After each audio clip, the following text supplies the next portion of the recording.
struggling right now. Panthers have lost 3 straight after a 6-3 start, taking on the Bucs. And, usually, Jeff, the Panthers go the way Cam Newton goes. Yes, in this game, he did not play well, and they didn't win because of it. Absolutely. Look, right there, tip, pick, starting the game off in a bad way. Got to overcome, again, more errors. Again, throws in a double coverage there. Javian Elliott picks off this one. And, the crazy thing is, Mike, sometimes their defense is giving you issues. Sometimes the offense is like, you can't depend on anybody right now if you're the Panthers. Where do you look at it, And how about Jameis Winston? Been an up-and-down season for him, to say the least. There to Chris Godwin. 17-7, Bucs advantage, fourth quarter. Newton, under pressure, intercepted again. A career high, 4 interceptions. He tied that mark in this game today. And the Panthers suffer their first 4-game losing streak since 2016. They fall 24-17 at home. Jameis Winston, 81 career touchdown passes now, third most before a player's 25th birthday in NFL history. Dan Marino topped that list with 102. Peyton Manning second at 85. But as far as the Panthers are concerned, what's going on in Carolina? I can't really speak for a lot of people, and I'm not going to speak for a lot of people, but this wasn't Carolina Panther football offensively today.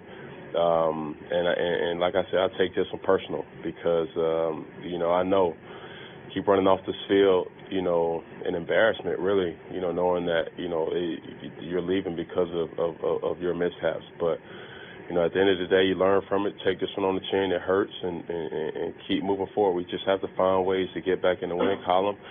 And, I feel like we're on the brink. How do you get out of this hole? Win. That's the only way. I mean, at the end of the day, you give yourself a chance. You fight to the very end, and you can, look at it. The last few games we've played have come down to the last opportunities we've had, whether it be on offense or defense, and you just got to make a play. And that's unfortunately something that we haven't been able to do right now, make the play when it matters.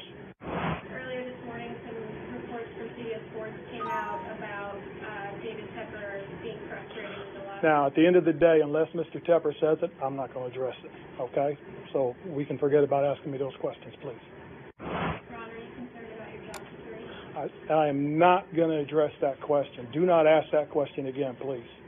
Are you concerned at all that kind of outside talk will seep into the locker room? I hope not. But again, as far as I'm concerned, unless Mr. Tepper puts his name on it, I think that everybody needs to just calm down and, let what's really being said or let the truth come out. Again, if anybody has a question, I think they should ask Mr. Tepper. But I don't think that's fair to sit there and say sources say. So again, issues in Charlotte around the Panthers right about now, and the most pressing one, of course, is their play, because this loss puts them in a very tough spot in the wild card race with that 6-6 record. Currently behind the Seahawks, who are playing right now and beating the Niners 27-10 in the third quarter. Washington, of course, they got to play the Eagles on Monday Night Football. Broncos also in the playoff hunt thanks to their third straight win today. An undrafted rookie shining for the Broncos. Full highlights of that win in Cincy and much more in the NFL. Week 13. And Michael Leaves and Jeff Saturday. Back with you live on SportsCenter. Colts and Jags. Jacksonville riding a 7-game losing streak. It's scoreless. Second quarter, Andrew Luck on 4th and goal denied. Got to convert right there. That close, nice play call. You got to get it in, find a way. Another 4th down for the Colts. Eric Ebron in motion, handoff, fumble denied. Jags looking like the Jags defense we've seen in the past. Luck sacked by Ronnie Harris. We have a shutout, 6-0, 9 seconds ago. Luck trying to get one play to midfield, then a Hail Mary. Or rather, they're in Jags territory, but here he's out of bounds, but forward progress is ruled. And that's how the games end. So pretty questionable there. Could have given the Colts one more shot around the 30-yard line. So certainly a makeable touchdown pass, but instead Indy is shut out. Jags snap that 7-game skid. And Frank Reich, head coach of the Colts, on that questionable call to end the game. I thought he was out, but that was the call that they made. But I sure thought he was out. Is it reviewable? Have you had a challenge? Can you challenge that, or is it? I think we could. I mean, I didn't have one, so it's a moot point. But all the, I guess it's not challengeable because if it was, they would have all the replays come from up in the booth. They would have called for replay and possibly rule them out, but they didn't do that. That's what the ref called. I knew that I did talk to the outside leg to keep him inbound as best as I could, and then I just got up and saw him winding. Colts have been riding a 5-game win streak where Andrew Luck and the offense really could do no wrong, averaging nearly 35 points a game, but blanked by this Jacksonville defense. And look at the third down conversion rate, about half the percentage. Remarkable, distinct difference between that today and that 5-game win streak. All right, battle of the birds between the Ravens and the Falcons. Have that problem. If we could all have that problem. All right, fourth quarter, after 4 field goals, put the Ravens up 19-10. Matt Ryan can't find anyone. Savon Young runs it in, 12-yard touchdown. The Ravens, all right, yeah, everybody's doing it for the gram. 26-16, the final. Lamar Jackson becomes the third rookie in the last 10 seasons to win each of his first 3 career starts, joining Carson Wentz, 2016. Mark Sanchez back in 2009. He's the first Ravens quarterback with 7 rushing yards and rushing touchdowns in the same game. So now he's won 3 straight. You got Joe Flacco trying to come back from injury. John Harbaugh's been very kind of quiet about his quarterback situation, but afterwards the question was, are you going to make a quarterback switch? John, after Lamar 3-0 as a starter now, has he done enough to keep the starting job?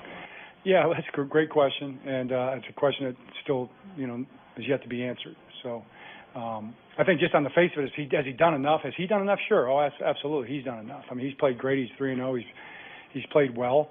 What way we'll go, what direction we'll go, we'll see. Just for the record, Joe was not cleared to play in the game today. So he was cleared to practice, but not cleared to play in the game. And that's right up until yesterday, basically. So he didn't get cleared. Oh, yeah, there's no quarterback controversy. I mean, not inside. We're rock solid. That's not going to be a part. Our guys know that whatever we do, I mean, we are blessed with our quarterback room. One of the guys on the sideline doing the balls, he said, I can't believe your quarterback situation. I mean, you got the best quarterback situation in the league. I would agree with that. We've got 3 genuine winning quarterbacks that can do it for us. So there will be no quarterback controversy in our locker room. Our guys want to win. They know all 3 guys can win. And whatever way we decide to go, it's only going to be to make our team the strongest it can be.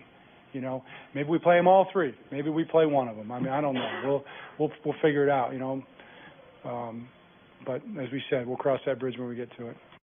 Yeah, Harbaugh talking about 3 quarterbacks. We did see Robert Griffin III on the field for a little bit today because Lamar Jackson had to go through the concussion protocol. But he did improve to 3-0 as a starter. Has been running wild in the process. Rushed for 265 over the last 3 weeks. That's the most rushing yards by a quarterback in the first 3 NFL starts in the Super Bowl era. Overall, Jackson has 380 yards on design rushes this season, over 100 more than the next closest quarterback. Broncos trying to improve to 3-0 in the last 3 games as well. A.J. Green back from right toe injury, lined up and then immediately goes down on this play, non-contact. Jeff Saturday, you start fearing the worst here. Yeah, not good, man. I mean, this guy has gone through it. When you see anybody barely coming off the line and grabbing something, never a good sign. He would not return. 2-minute warning of the first half. Phillip Lindsay, this undrafted rookie out of Colorado, has been a machine. That's great vision. Set himself up and they hit it inside for the touchdown. Nice play by Lindsay. Lindsay again, and showing that speed end zone much better than the friend zone. 157 yards again, undrafted. And he has just been a fantasy find on the waiver wire as well. And the Broncos do, in fact, win their 3rd straight game. I know the Chiefs are running away with that division, and the Chargers are up there too, but Denver now 6-6 and right back in the playoff hunt. Here's Von Miller on that playoff hunt. We're 6-6. Here at 500, we still got 4 games left, and this got to be our best 4. This got to be our best 4. So, it took a long way to get here, and we still got a long way to go. We'll keep stacking them. We've won 3 in a row by winning 1 at a time. So, again, we can't win 4 next week. We only win 1. So we're going to take it slow. Again, we have a very young team that has to regroup and, get our focus back each week just to be our best we can be each week. So that's our goal. All right, so let's digest that playoff picture. Broncos were 3-6, left for dead. Coach on the hot seat, but now they're back to 500. A couple other 6-6 squads, the Dolphins picked up a win over the Bills earlier today, and that Colts loss in Jacksonville we showed you earlier. And the Titans right now trailing the Jets. So a lot of moving parts, but they're the Broncos, having won 3 straight. Take a look at this team. We talked about how some teams get a boost from one particular player, whether it's Lamar Jackson, Baltimore, Deshaun Watson. What's Lindsey doing for this particular squad? Yeah, it's been pretty remarkable. You talk about them being back in the playoff hunt, and it really goes back to old school Bronco football. Yeah. Running the football, playing really good defense, and how those things complement each other so well. And let's watch what Lindsey did today. I mean, we saw it in the highlight, this big run. So you're going to have a block down, and you're going to have another block down. You're going to have the tackle who's going to pull and wrap. And then the most special part of this run is everybody does a nice job. You'll see. We're blocked up. We're blocked up here. We're blocked up here. We're going to be blocked up here.